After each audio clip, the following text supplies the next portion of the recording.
Hey guys, welcome to our channel, and in this video I'm going to show you how to delete stickers on Instagram.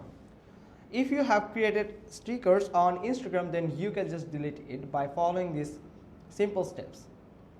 In this go to a conversation and tap on this sticker icon here and make sure you have your stickers. But if you want to delete these stickers that are made by the Instagram, but so you can actually delete them by hold on them, you can actually delete them. But if you have created a custom sticker by yourself, then you can just hold on that stickers and you will find this delete button here. Then you can just simply tap on delete and again tap on delete, then it will delete that stickers. Here you can see.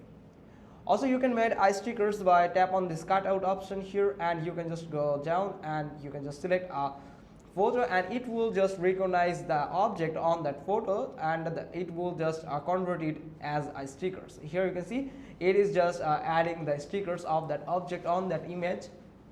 So here you can see the sticker is saved. So if you want to download it, if you want to delete it actually, then you just need to hold on it and you will find this delete option. Simply tap on delete and again tap on delete button here to confirm that you want to delete that stickers on Instagram. Hope you got this. If so, then give us a thumbs up, leave a comment below, and thanks for watching. Till next time.